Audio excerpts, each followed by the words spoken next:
The prenatal DNA test bill arrived on a Tuesday, buried between credit card statements and grocery store circulars like a landmine wrapped in innocent white paper. I stared at the laboratory letterhead, my coffee growing cold in my hand as thunder rolled across the Cleveland skyline outside my loft windows. Quentin Blair, that's me. 32 years old, civil engineer, the kind of guy who builds bridges while other people burn them. The kind of guy who notices when things don't add up. And this bill? It definitely didn't add up. I never authorized any DNA test. My wife Naomi was supposed to be at her weekly brunch with Shannon, her best friend since high school. The same Shannon who'd been giving me looks like I was something she'd scrape off her designer shoes. The same Shannon who'd been encouraging Naomi's newfound hobby of staying at her sister's house 3 nights a week. Naomi didn't have a sister. I set the bill down on my drafting table, next to the blueprints for a new elementary school I was designing. The irony wasn't lost on me.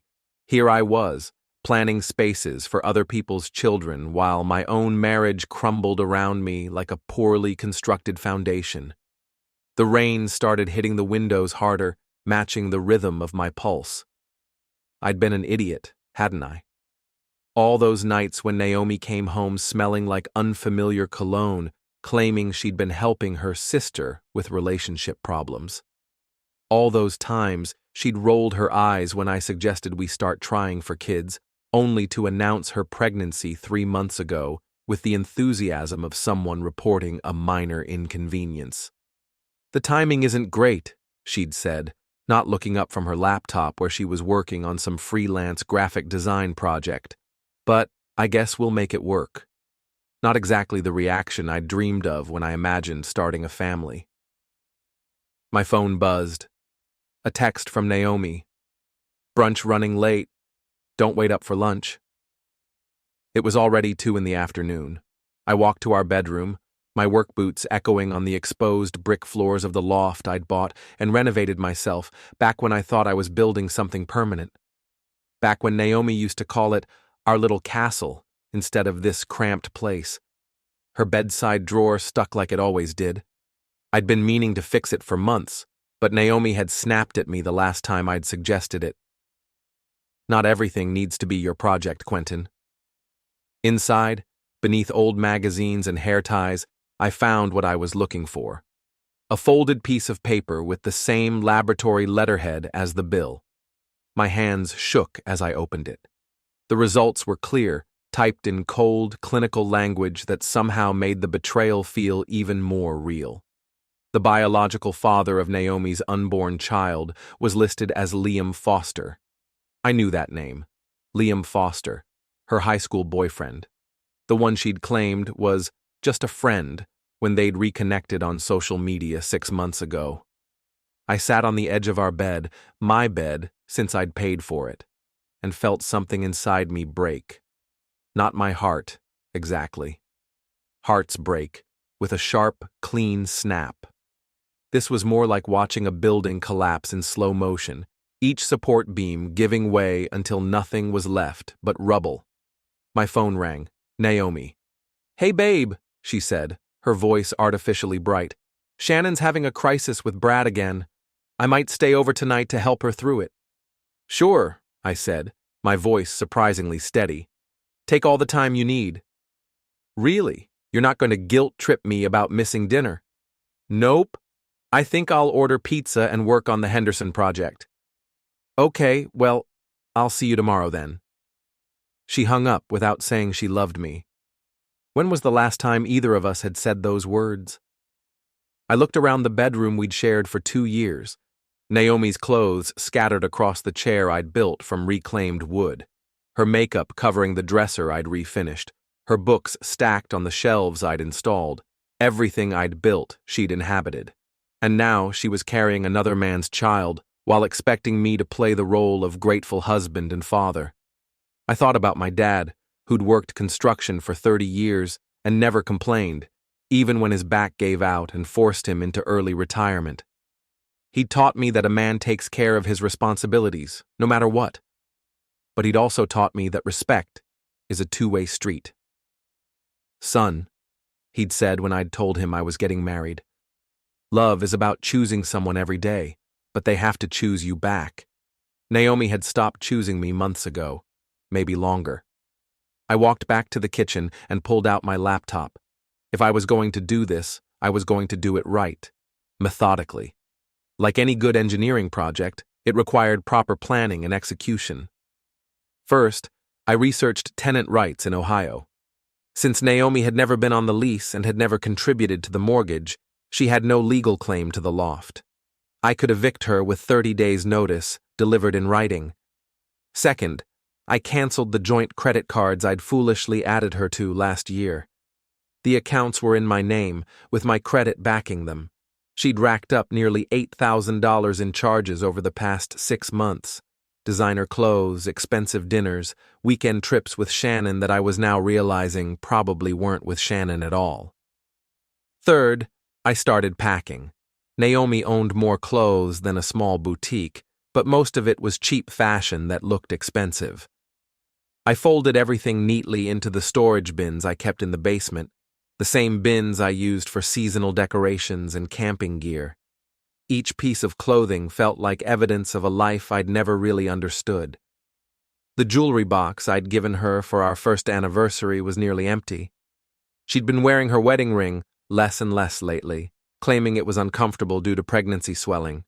The expensive watch I'd bought her for Christmas was gone too, probably sold or given to someone else. By the time I finished packing, it was nearly midnight. The loft felt bigger somehow, like it was exhaling after holding its breath for too long. I stacked the bins by the front door and printed out the eviction notice I'd drafted. Then I made copies of the DNA test results, one for Naomi, one for her parents, and one for my records. Naomi's parents, Judith and Howard Hurst, lived in a sprawling colonial in Shaker Heights, the kind of neighborhood where appearances mattered more than truth. They were the sort of religious people who used their faith as a weapon, wielding Bible verses like clubs to beat down anyone who didn't meet their standards. They'd never liked me. I wasn't successful enough, wasn't refined enough, wasn't worthy of their precious daughter. But they were about to discover that their precious daughter wasn't quite what they thought either. I looked at the clock. 12:37 a.m. Too late to drive over there tonight, but first thing in the morning I'd pay them a visit. I poured myself a whiskey, the good stuff I'd been saving for a special occasion, and sat at my drafting table. Outside, the storm was passing, leaving behind the clean smell of rain and the promise of a clearer day. Tomorrow I'd drop the first bomb. Then I'd sit back and watch the fallout. They'd called me weak. Naomi had been telling Shannon for months that I was too passive, that I lacked backbone. I'd heard her on the phone, thinking I was in the shower. He just accepts everything, she'd complained. It's like being married to a doormat. Well, doormats don't fight back. But engineers? Engineers know exactly where to apply pressure to bring down a structure, and I was about to demonstrate some very precise demolition work. Saturday morning arrived crisp and clear, the kind of October day that makes Cleveland almost beautiful. I'd slept better than I had in months, probably because I finally had a plan. There's something liberating about making a decision, even when that decision involves blowing up your entire life. I dressed carefully. Khakis, button-down shirt, the sport coat Naomi had bought me for church visits. If I was going to destroy her world, I might as well look respectable doing it. The drive to Shaker Heights took 20 minutes through neighborhoods that got progressively more manicured. The Hurst house sat on a corner lot like a monument to middle-class aspiration, all white columns and perfectly maintained landscaping. Howard's BMW and Judith's Lexus were parked in the circular driveway. I'd timed this perfectly. Naomi would be sleeping off her emotional night at Shannon's house, probably not surfacing until noon. Her parents would be having their traditional Saturday morning coffee and newspaper routine. I rang the doorbell and waited. Judith answered, already dressed for the day in what my mother would have called church clothes, a floral dress that probably cost more than my monthly grocery budget. Her smile faltered when she saw me. "Quentin, what are you doing here?" Where's Naomi? That's actually what I need to talk to you about, Mrs. Hurst. Is Howard available? Something in my tone must have warned her, because her face went pale. Is everything all right? Is the baby... The baby's fine as far as I know, but we need to talk. She led me into their living room, all cream-colored furniture and family photos that looked like they belonged in a catalog. Howard emerged from the kitchen, coffee mug in hand, wearing his weekend uniform of polo shirt and pressed slacks. Quentin, he said, with the kind of nod you give to service personnel. This is unexpected. I sat down uninvited and pulled the DNA test results from my jacket pocket. I thought you should see this. I handed the papers to Judith, watching her face as she read. The color drained from her cheeks like water from a broken sink. I don't understand, she whispered. Howard took the papers from her shaking hands. His jaw worked like he was chewing something bitter. When he looked up at me, his eyes were hard. Where did you get this? From your daughter's bedside drawer, along with the bill for the test, which arrived at my house yesterday. The silence stretched between us like a taut wire. Somewhere in the house, a grandfather clock ticked away the seconds. There must be some mistake, Judith said finally. Naomi would never... Naomi has been staying at her friend Shannon's house 3 nights a week for the past 4 months, I interrupted. Except Shannon doesn't know anything about it. I called her yesterday after I found this. That was a lie, but a useful one. Sometimes you have to prime the pump to get the truth flowing. Howard's face had gone from pale to red. Are you telling us that our daughter has been having an affair? I'm telling you that the child she's carrying isn't mine, and she knew it. She had this test done without telling me, probably to confirm what she already suspected. Judith started crying then, quiet tears that she tried to hide behind her hands. The church, she whispered. What will people say? Howard was pacing now, his coffee forgotten on the side table. Liam Foster, he read from the paper. That boy from high school, the one with the motorcycle? The same one she's been catching up with for the past 6 months. But she's married, Judith said, as if marriage was some kind of force field against infidelity. She took vows. I almost felt sorry for them. Almost. She also told me yesterday that a strong man would stay regardless of paternity. Apparently, she expected me to raise another man's child and be grateful for the privilege. Howard stopped pacing. She said that to you? Word for word. The grandfather clock chimed 9 a.m. Somewhere in the distance, church bells were ringing, calling the faithful to worship. The irony was thick enough to cut with a knife. What do you want from us? Howard asked. Nothing. I just thought you should know why Naomi won't be living at my place anymore. I've packed her things and served her with an eviction notice. Eviction? Judith's voice cracked. But she's pregnant. With another man's child. That's not my responsibility. Howard's businessman instincts were kicking in now. What about the financial arrangements? The joint accounts? Already closed. She's welcome to whatever she earned herself, but I won't be subsidizing her new life with Liam. My phone buzzed. A text from Naomi. Heading home soon. Can you pick up groceries? I showed them the message. She doesn't know I've found out yet. I thought you might want to be the ones to tell her that her backup plan just evaporated. Judith was crying harder now. We can't have her living here, not unmarried and pregnant. What would the neighbors think? What would Pastor Williams say? That's between you and your daughter, I said, standing up. I just wanted you to have all the facts before she shows up asking for help. I walked toward the door, then turned back. Oh, and you might want to call Liam Foster. I'm sure he'll be thrilled to hear about his impending fatherhood. Howard followed me to the door. Quentin, wait. Maybe we can work something out. Some kind of arrangement. No, I said simply. I'm done being the solution to other people's problems. I drove home feeling lighter than I had in months. The first domino had fallen. Now I just had to wait for the rest to follow. My phone started ringing before I'd even parked in my building's lot. Naomi. Quentin, what the hell did you do? I told the truth. Novel concept, I know. My mother is hysterical. She's talking about the church and the neighbors and the fact that you've been lying to everyone for months? Silence. Then, we need to talk. No, we don't. You need to come get your things. They're by the front door. You can't just throw me out. I live there. Actually, I can. Check the eviction notice. You have 30 days to find somewhere else to go. Quentin, please.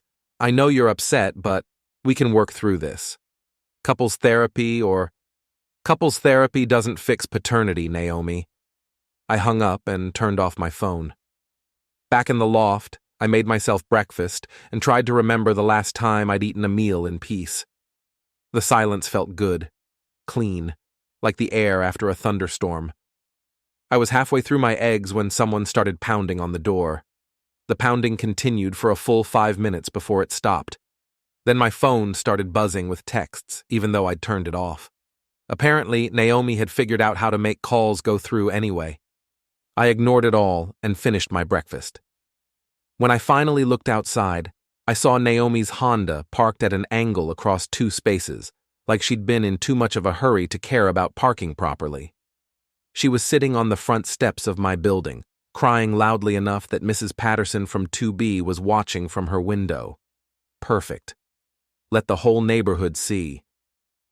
I opened the window and called down. Your stuff's in storage bins by the door, Naomi. Take them and go.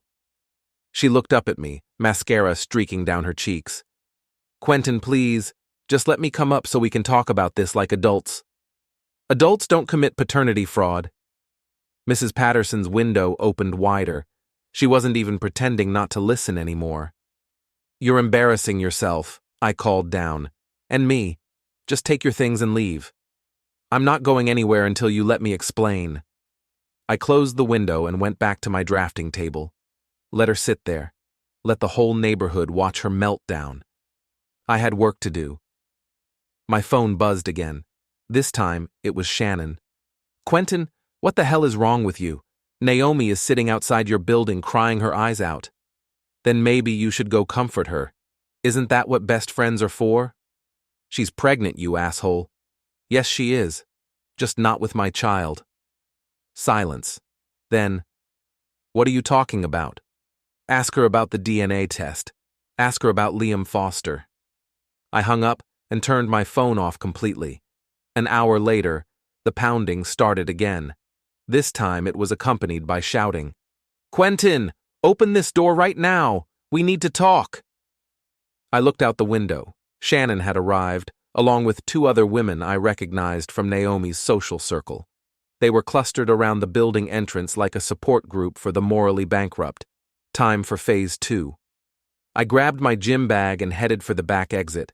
My building was old, a converted warehouse with multiple ways in and out. I'd learned all of them during the renovation.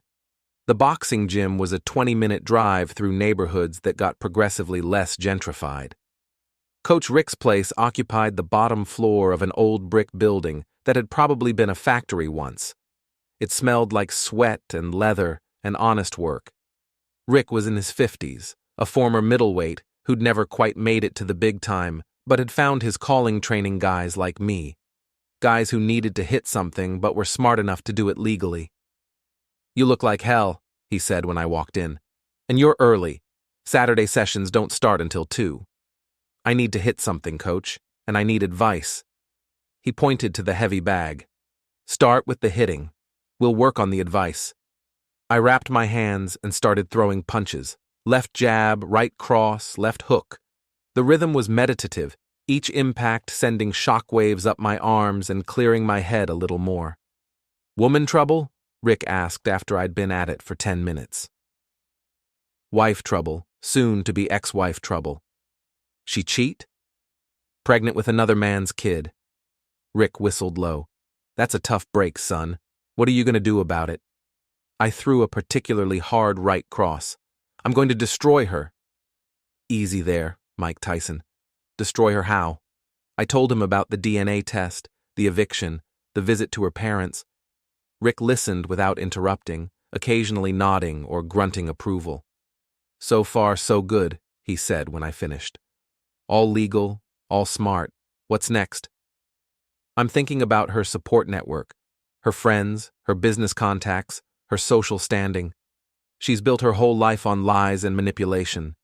Time to let people see who she really is." Rick smiled. It wasn't a nice smile. "Now you're thinking like a fighter. Hit them where they're weak, but keep your gloves clean." I spent another hour at the gym, working out the anger and planning my next moves.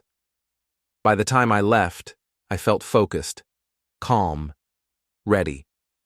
The drive home took me past Liam Foster's apartment complex, a rundown collection of buildings that had seen better decades.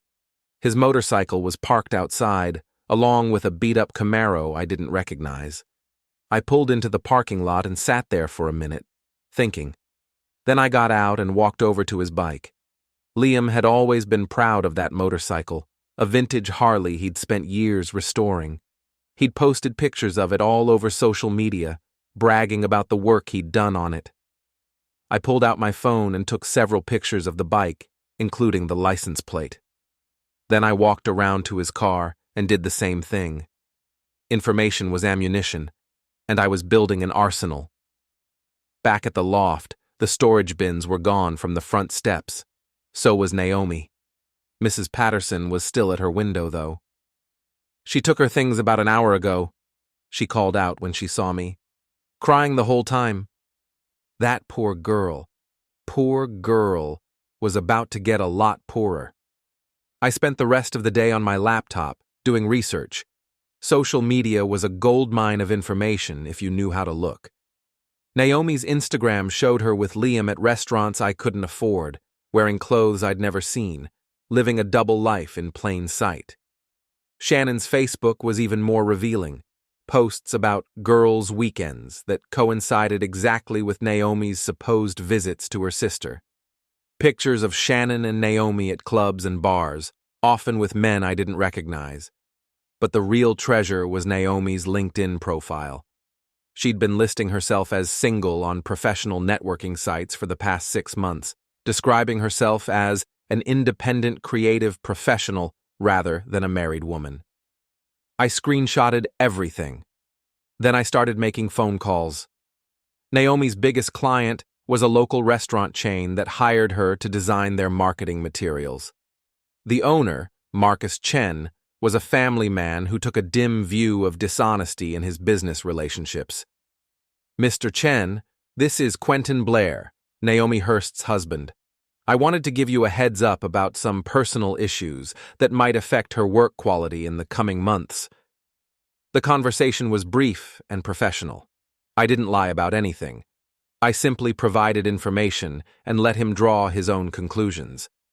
Next, I called the landlord of the studio space Naomi rented for her freelance work. The lease was month to month, and I happened to know she was already behind on payments. "Mr. Rodriguez? I'm calling about Naomi Hurst's rental space. I wanted to let you know that she'll no longer have access to the financial guarantees I've been providing." By evening, I'd made a dozen calls. Each one was perfectly legal, perfectly justified, and perfectly devastating to the life Naomi had been building on the foundation of my support. My phone had been buzzing all day with calls and texts I'd ignored. When I finally turned it on, there were 47 missed calls and over 100 text messages. Most were from Naomi, progressing from pleading to angry to desperate. A few were from Shannon and her other friends, calling me everything from heartless to psychotic.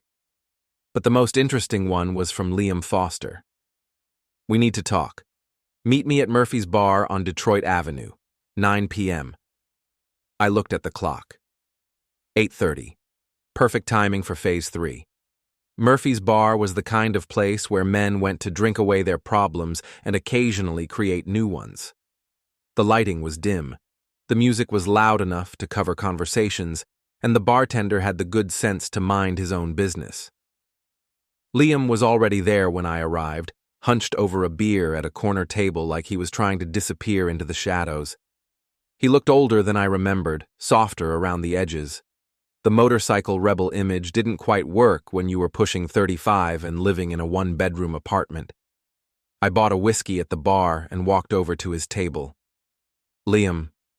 Quentin. He didn't look up from his beer. Sit down. I sat across from him, studying his face. There were dark circles under his eyes, and his hands shook slightly when he lifted his bottle. Guilt or just hangover? With Liam, it was hard to tell. So, I said. Congratulations. I hear you're going to be a father. He flinched like I'd slapped him. Look, man, I know this is messed up, but it's not what you think. Really? Because what I think is that you've been sleeping with my wife for months, got her pregnant, and now you're both trying to figure out how to make me pay for your mistake. It wasn't supposed to happen like this. How was it supposed to happen? He finally looked at me, and I saw something I hadn't expected. Fear. She told me you guys were getting divorced. She said you'd been separated for months, that you were just waiting for the paperwork to go through. I laughed, but there was no humor in it. And you believed her? She was staying at Shannon's place 3 nights a week. She never wore her wedding ring when we were together. She talked about you like you were her ex-husband. But I wasn't. I was her current husband, paying for her car insurance, her credit cards, her studio rent, and her lifestyle while she played house with you. Liam's face went pale. I didn't know. Bullshit. You knew exactly what you were doing. You just didn't care as long as someone else was footing the bill. He was quiet for a long moment, staring into his beer like it might contain answers. What do you want from me? I want you to take responsibility for your child. I can't do that. Why not? Because I'm broke, man. I've been out of work for 3 months. I can barely afford my rent, let alone a kid. The pieces clicked into place. So Naomi was your meal ticket, and I was hers. It wasn't like that. It was exactly like that. I leaned forward. Here's what's going to happen, Liam. You're going to step up and be a father to that kid. You're going to find a job, get your life together, and support your family. And if I don't? I pulled out my phone and showed him the pictures I'd taken of his motorcycle and car. Then I'm going to make your life very, very difficult. Are you threatening me? I'm promising you. See, I know things about you, Liam. I know you've been collecting unemployment while working under the table at Jimmy's auto shop. I know you've been selling parts off stolen motorcycles. I know about the warrant in Toledo for unpaid child support from your first kid. His face went white. How do you... I'm good at research. It's part of my job. I finished my whiskey and stood up. You have 48 hours to tell Naomi you're ready to be a real father. If you don't, I start making phone calls. I left him sitting there and walked out into the cool night air. The parking lot was nearly empty, just a few cars and Liam's precious motorcycle. I looked around to make sure no one was watching, then pulled out my keys. The metal made a satisfying scraping sound as it traced a line along the bike's gas tank, right through the custom paint job Liam was so proud of. Then I pulled a baby on board sticker from my pocket. I'd bought a pack of them at the drugstore and slapped it right on the seat. By the time I got home, my phone was buzzing again. This time, it was Shannon. Quentin, we need to talk. There are things you don't understand about this situation. Such as? Meet me at the Starbucks on Cedar Road tomorrow morning, 10 a.m. Why would I want to do that? Because there's something about Liam and Naomi that you need to know. Something that changes everything. I almost hung up, but something in her voice made me pause. Shannon was a lot of things, shallow, gossipy, manipulative, but she wasn't usually dramatic without reason. What kind of something? Not over the phone. 10 a.m. Starbucks. Come alone. She hung up before I could respond. I poured myself another whiskey and sat at my drafting table, looking out at the city lights. Whatever Shannon wanted to tell me, it was probably just another manipulation, another attempt to make me the villain in their story. But I was curious, and curiosity had always been one of my weaknesses. I'd go to the meeting, but I'd be ready for whatever game they were trying to play. The Starbucks on Cedar Road was busy with the Sunday morning crowd, families heading to church, college students cramming for exams, and lonely people seeking caffeine and human contact. Shannon was already there when I arrived, sitting at a corner table with 2 cups in front of her. She looked different somehow, smaller. The confident, predatory smile I was used to seeing was nowhere in evidence. "Quentin." She gestured to the chair across from her. "Thanks for coming." I sat down, but didn't touch the coffee she'd bought me. "You said there was something I needed to know." "There is." She took a shaky breath. "But first, I need you to know that I never meant for things to go this far." "What things?" "The whole situation with Naomi and Liam. I thought you'd figure it out sooner and put a stop to it." I stared at her. "You knew?" "I helped arrange it." The words came out in a rush, like she'd been holding them back for months. "Naomi was miserable in your marriage. She felt trapped, like she'd settled for someone safe instead of following her heart. So you decided to help her commit adultery." "I helped her reconnect with someone she'd loved since high school, someone who understood her in ways you never could."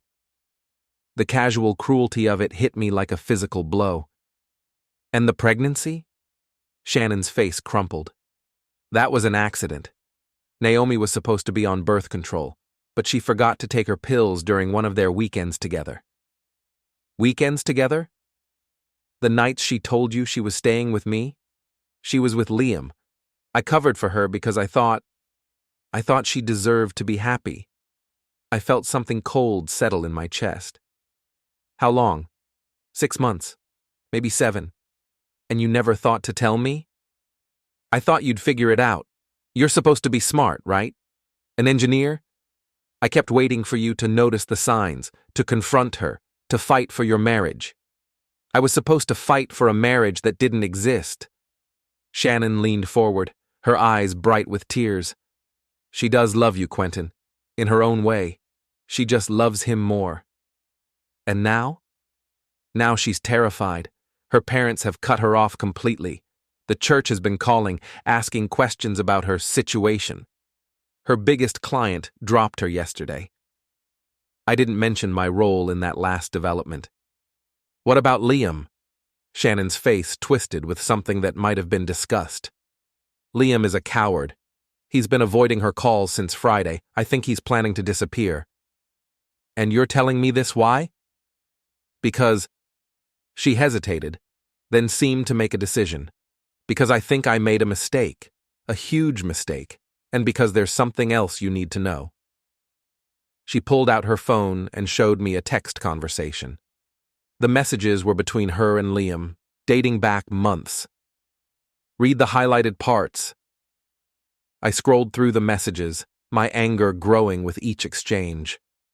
Shannon and Liam had been planning this together, discussing how to manage both me and Naomi. They'd been laughing about my ignorance, betting on how long it would take me to figure out what was happening. But the worst part was the discussion about money. Liam had been pressuring Shannon to find out about my finances, my assets, my earning potential. They'd been treating me like a mark in a con game. "You've been playing both sides," I said quietly. "I know. And I'm sorry. I really am." "No, you're not. You're scared because your plan fell apart and now you're looking for damage control." Shannon's mask slipped completely then, revealing the calculating woman underneath. "Fine. You want the truth? Naomi was never going to stay with you long term. She was planning to divorce you anyway, probably within the next year. The pregnancy just accelerated the timeline. And you thought I'd be easier to manipulate if I believed the child was mine? We thought you'd want to do the right thing, support your family, even if the marriage didn't work out." The casual assumption that I was that stupid, that easily used, was almost impressive in its arrogance. "Here's what's going to happen," I said, standing up. "You're going to call Naomi, and tell her that Liam wants nothing to do with her or the baby. You're going to tell her that her support network is gone, that she's on her own. I can't do that. Yes, you can. Because if you don't, I'm going to forward these text messages to everyone in your social circle, including your boyfriend Brad, who probably doesn't know about your extracurricular activities with Liam. Shannon's face went white. You wouldn't. I was already forwarding the screenshots to myself. Try me. I left her sitting there and drove home, feeling like I was finally seeing the whole picture. This hadn't been a simple affair. It had been a coordinated campaign to use me as a financial safety net, while Naomi pursued her true love. The rage I felt was clean and pure, like a well-designed structure. Every beam in place, every joint properly supported. They wanted to play games? Fine. I'd show them what happened when you tried to con an engineer. I spent the rest of Sunday making final preparations. I'd been invited to speak at the monthly meeting of the Cleveland Engineering Society on Tuesday night, a presentation about sustainable building practices that I'd been working on for months. But I was going to change the topic. The Engineering Society met in the ballroom of the Marriott downtown, and their meetings were always well attended. Engineers, architects, city planners, contractors, and their families, many of whom knew me professionally, and some of whom knew Naomi socially. It would be the perfect venue for my final presentation. Monday morning, I got a call from Liam. You keyed my bike, you psycho. Prove it. I know it was you. What you know and what you can prove are two different things. Did you talk to Naomi yet? I'm not taking responsibility for this mess. Then you're going to love what happens next. I hung up and made another call, this one to the Toledo Police Department. It turned out that warrant for unpaid child support was very real and very active. All they needed was a current address. Tuesday evening arrived gray and cold, with the promise of rain in the air. I dressed in my best suit and drove to the Marriott, carrying a flash drive with my revised presentation. The ballroom was packed, nearly 200 people, including several I recognized from Naomi's social media posts. Word had gotten around about my personal situation, and people were curious. Perfect. I was introduced as one of Cleveland's most promising young engineers, a man who brought innovation and integrity to every project. The irony was delicious. I walked to the podium and looked out at the audience, seeing familiar faces scattered throughout the crowd, some sympathetic, some curious, some probably hoping for drama. Thank you all for coming tonight, I began. I was supposed to talk to you about sustainable building practices, but I've decided to change my topic. Tonight, I want to talk about structural integrity. I clicked to my first slide, which showed a photograph of a beautiful building. This is the Tacoma Narrows Bridge, built in 1940. Beautiful design, innovative engineering, celebrated by everyone who saw it. It lasted exactly 4 months before catastrophic failure. Click. The next slide showed the famous footage of the bridge collapsing. The failure wasn't caused by poor materials or shoddy workmanship. It was caused by a fundamental design flaw that wasn't apparent until the structure was tested by real-world conditions. I paused, letting that sink in. The same principle applies to relationships. You can build something that looks beautiful from the outside, but if the foundation is compromised, if the load-bearing elements aren't sound, the whole structure will eventually collapse. Click. The next slide showed a photo of me and Naomi from our wedding day. A murmur went through the audience. This wasn't what they'd expected. 2 years ago, I thought I was building something permanent. I invested time, money, and emotional energy into what I believed was a solid structure. But I failed to properly assess the foundation. Click. The next slide showed the DNA test results. The murmur became a gasp. It turns out that my wife has been having an affair for 7 months with her high school boyfriend. The child she's carrying isn't mine. When I confronted her about this, she told me that a strong man would stay, regardless of paternity.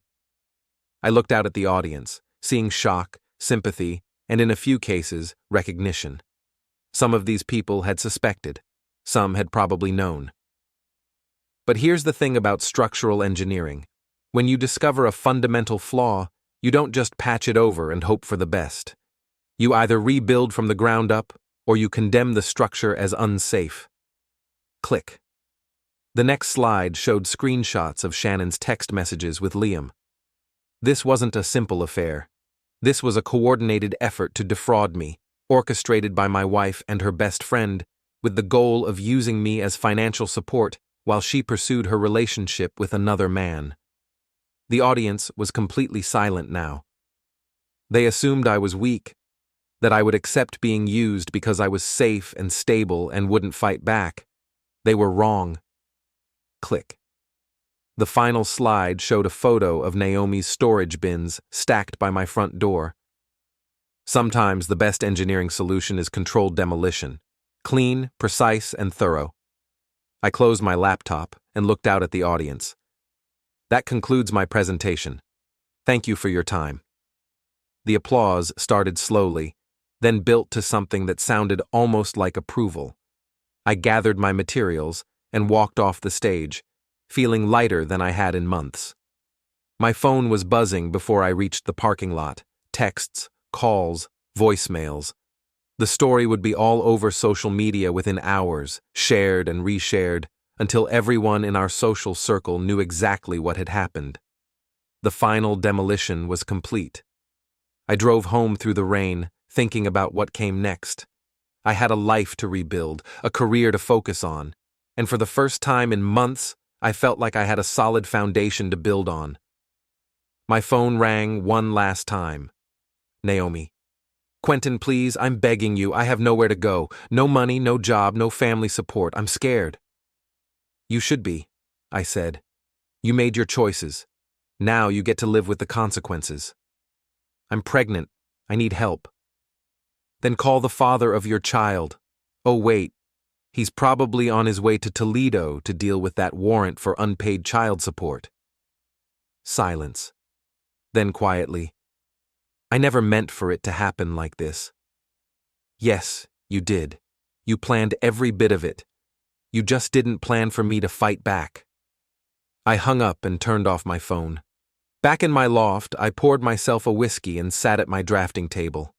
The blueprints for the elementary school were still spread out where I'd left them, a reminder that some structures are built to last.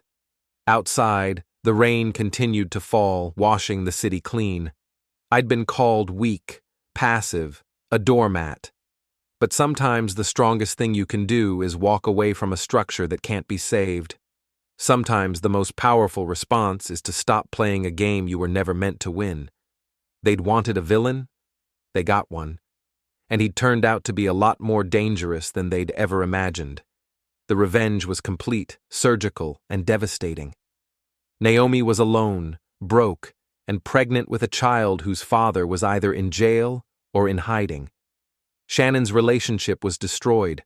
Her social circle knew exactly who she really was, and her reputation was in ruins.